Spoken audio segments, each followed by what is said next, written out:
Imagine opening your front door and seeing three countries surrounding the same cold river. The village resembles a tiny key placed between three enormous doors of Northeast Asia. From one viewpoint, the eye can see China, Russia, and North Korea within the same landscape. The tri-border point lies directly on the river, not far from the railway bridge linking Russia and North Korea. The sea sits just beyond the nearby horizon, yet reaching it depends entirely on national borders. By ordinary logic, a small community in such a location should be completely isolated and difficult to sustain. A few hundred meters on a map can become a long journey because of bridges, checkpoints, and permits. If the only road to central Fangchuan were disrupted, supplies and tourists would quickly become scarce. If border crossings were tightened, commercial activity across the surrounding region could slow almost immediately. If the river rose or ice made travel difficult, the village's remoteness would become instantly visible.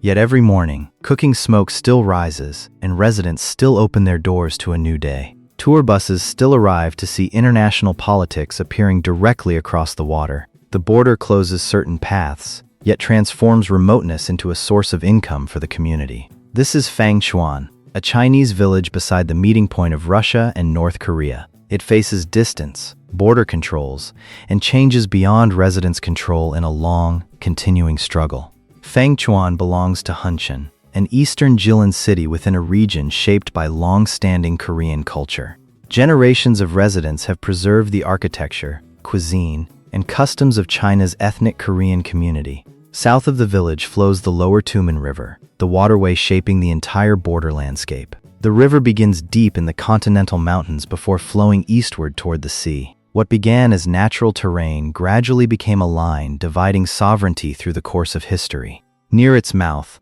the landscape opens into low plains, small lakes, and broad stretches of wetland. Past border agreements transformed one continuous landscape into three separate political spaces. The result is a strip of Chinese land that narrows as it approaches the river and coastal zone. That strip is not cut off. A road still connects Fangchuan with the rest of Fangchuan. Ironically, Chinese territory here lies very close to the sea, but has no direct coastline. A nearby steel bridge carries the railway between Russia and North Korea across the lower Tumen River. Although clearly visible from the village, the bridge is not a direct route from Fangchuan. To the east lies Russia's Kherson area, with railways, low forests, and scattered settlements. Across the river lies North Korea's Tumangang area, near the railway leading toward the Russian border. Fangchuan itself sits on low ground where water, mud, and reeds continually shape the scenery. Moisture from the river and wetlands often creates mornings wrapped in thick fog.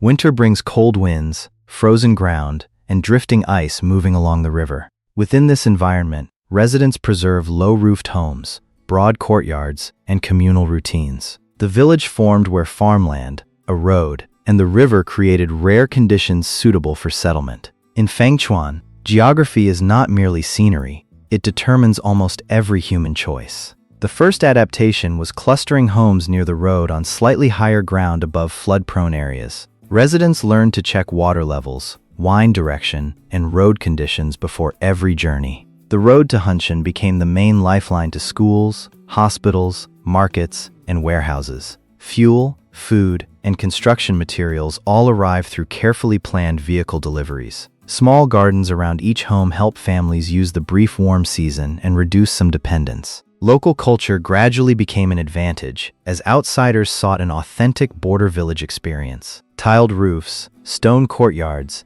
and low houses serve daily life while preserving the community's identity. Residents must remember which areas are accessible, which are only for viewing, and when to turn back. The river feels visually close, but all activity along its bank must follow border regulations. Border patrols are not unusual events here, but a familiar part of everyday life. Children grow up knowing that nearby land is not necessarily somewhere they may freely enter.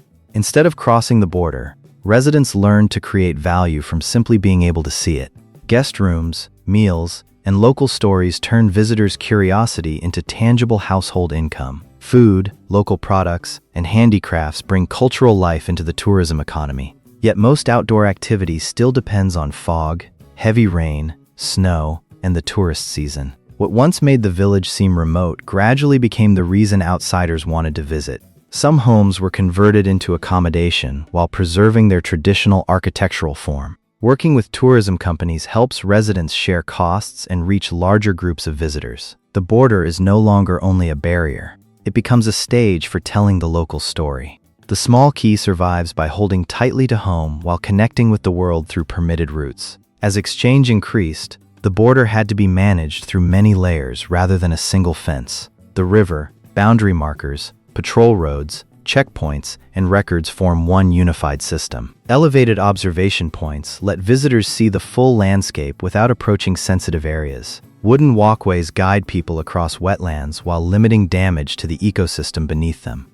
Tour routes are predetermined to provide beautiful views while keeping visitors away from prohibited paths. From control rooms, staff monitor weather, traffic, and conditions in riverside areas. Maintenance crews keep roads, small bridges, and drainage systems working through every season.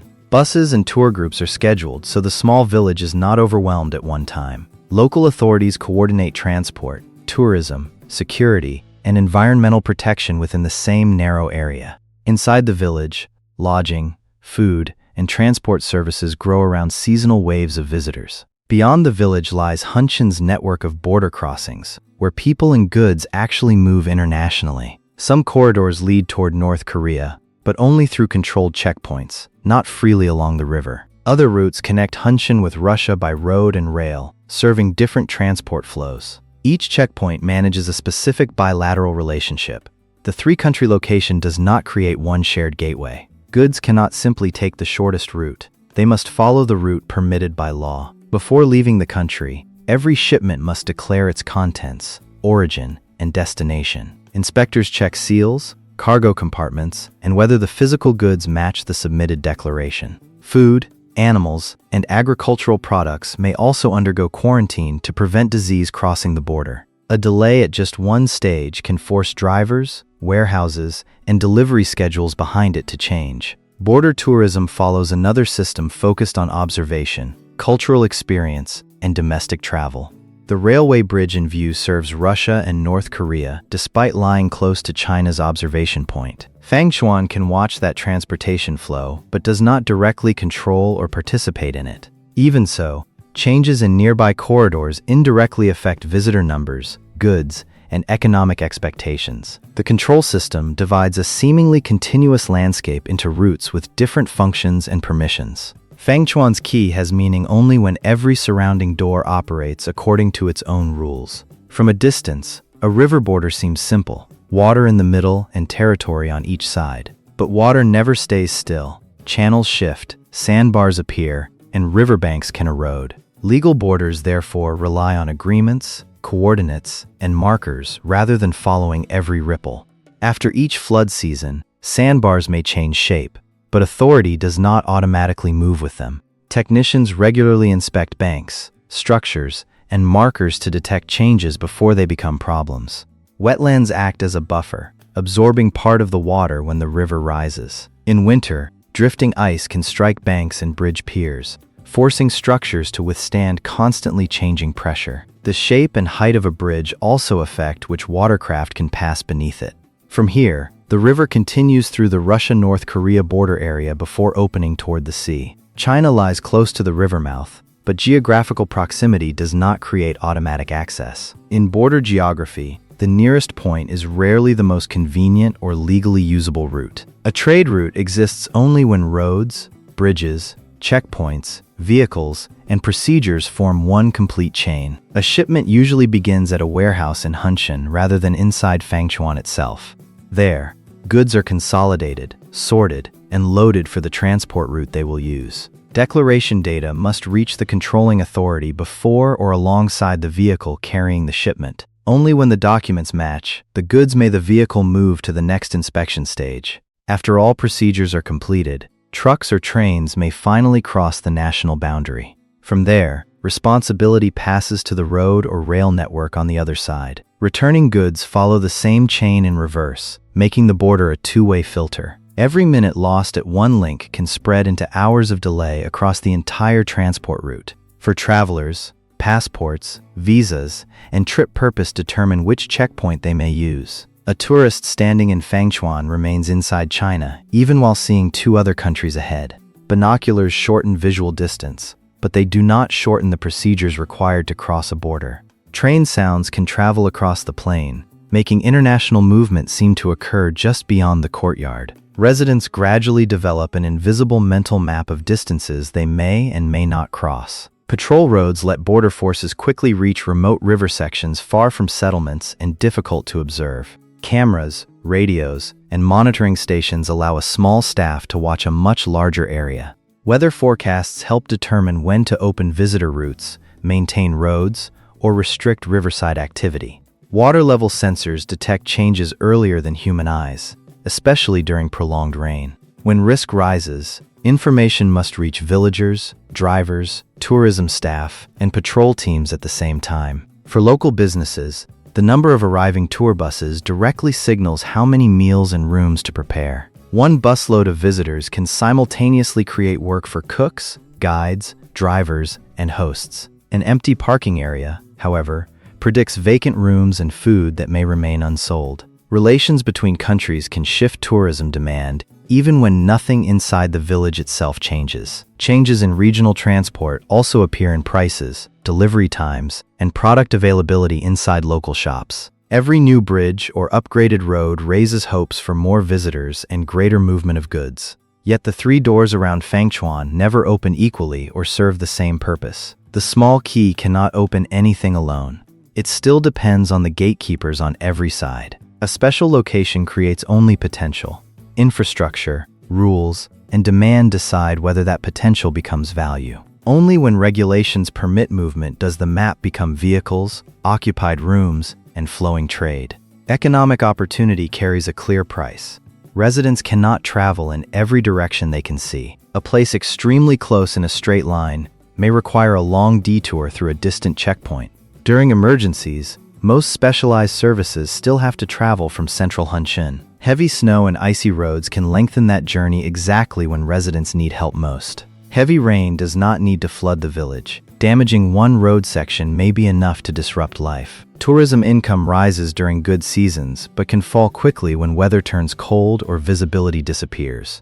A family adding guest rooms must still accept weeks when too few visitors arrive to fill them. Security requires certain places, times, and behaviors to be restricted even when the landscape appears peaceful. Tourist attention can turn residents' ordinary living spaces into places constantly being observed.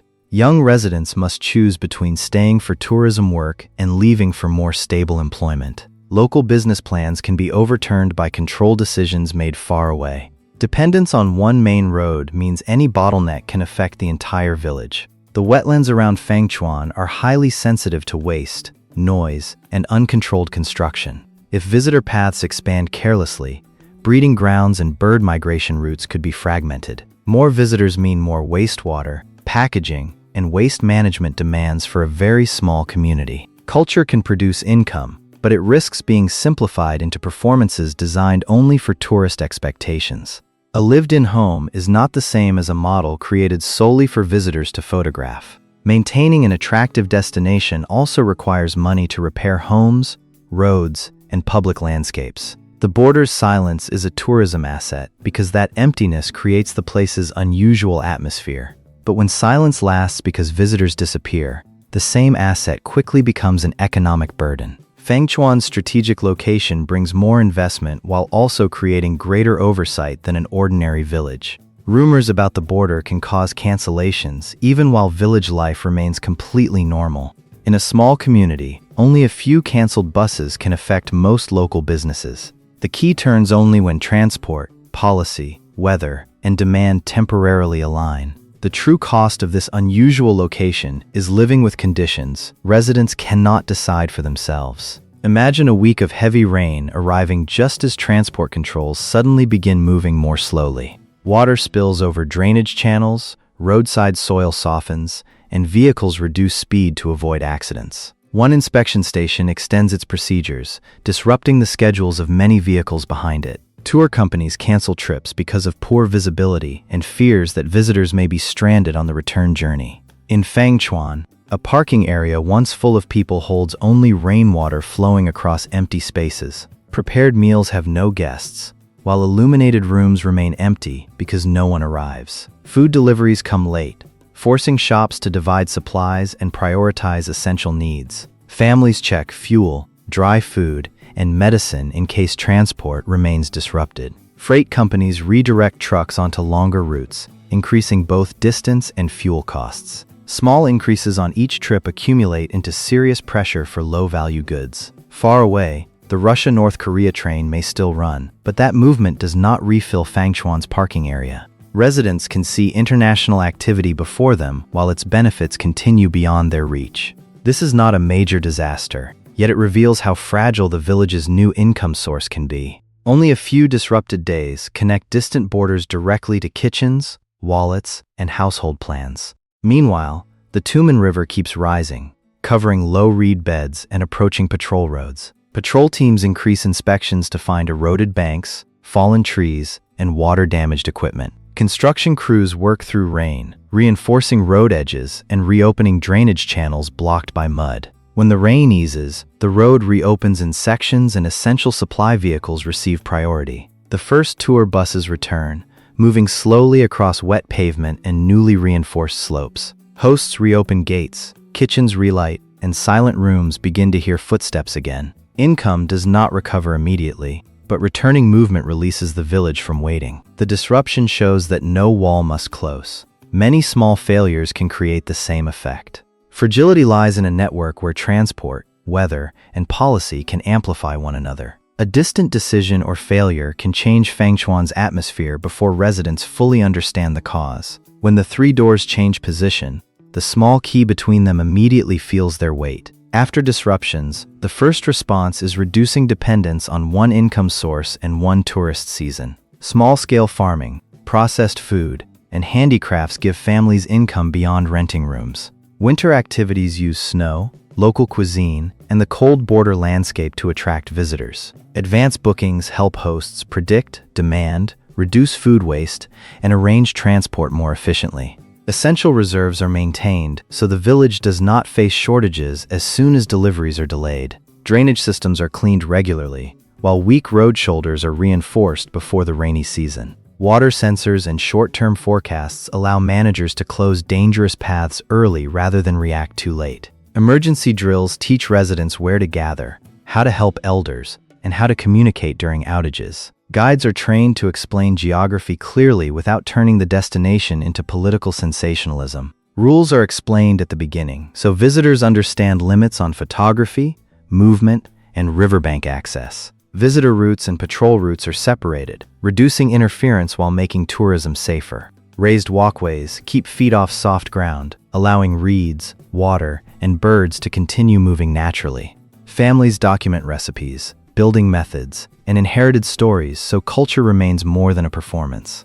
Traditional homes receive modern heating, sanitation, and fire protection for residents and overnight guests. Guiding, hospitality, and tourism media create new reasons for some young people to return. Fangchuan also develops logistics, connecting the border village to a broader economy rather than leaving it isolated. More efficient checkpoint procedures reduce waiting, while preserving essential security and quarantine steps. Local agencies share information so transport changes do not unexpectedly reach households without warning. Resilience comes not from removing the border, but from preparing several options when border conditions change. Fangchuan cannot control the three doors, but it can reduce the damage whenever one of them closes. Headlines often say Fangchuan is surrounded by Russia and North Korea, but that description is not fully accurate. The village is not an enclave. It remains part of a continuous strip of Chinese territory. Vehicles can leave Fangchuan for Fangchuan without crossing any international checkpoint. Russia lies to the east, North Korea across the river, while the northwest still connects inland to China. Seeing three countries at once does not mean residents can walk freely between all three. The observation area was built for viewing, not to replace checkpoints or create passage into other territories. The prominent steel bridge belongs to the Russia-North Korea Railway, not a direct link to the Chinese village. Life here is not only about guards. Most days are filled with cooking, repairs, and welcoming visitors. Meals, education, and caring for elders occupy more time than geopolitical stories. Fangchuan's strategic value comes not from its size but from its position among several possible corridors. A small village may not control regional flows, but it clearly reflects every change in those flows. A border is not merely a line. It is a system deciding who may move, stop, observe, and exchange. In the past, places like Fangchuan were often viewed as distant edges that simply needed to remain quiet. A new approach sees border villages as links for culture, tourism, transport, and ecological protection. The GI 331 border highway brings more travelers through communities once absent from most popular journeys. Hunshan's growing logistics role places Fangchuan inside a network far larger than the village itself. Instead of selling only a three-country view, the village combines lodging, food, architecture, and residents' stories. The wetlands are also treated as an asset of their own, not merely empty space beside the border. Booking, traffic, and weather data help the village prepare precisely instead of simply waiting for visitors. When regional routes remain stable, opportunities include not only tourism but also supporting logistics services. The best solution is not always more fencing, but clearer and more predictable legal routes. A reliable schedule can sometimes create more value than a grand project that rarely operates. Sustainable growth means receiving more visitors without destroying the culture and quiet they came to experience. Every new road must balance transport benefits with water, migratory birds, and fragile soil around the village. Fangchuan becomes a miniature version of a larger question. Should borders be walls or connections? The key is most valuable not when forcing doors open, but when helping legal connections operate safely. As night falls, Fangchuan's rooftops glow between the dark plain and the silent river. Farther away, lights from three lands remain quiet around the same continuously flowing water. The small key still lies between three doors, owning none of them yet feeling every movement they make. Sometimes, one very small village is enough to reveal the power map of an entire region.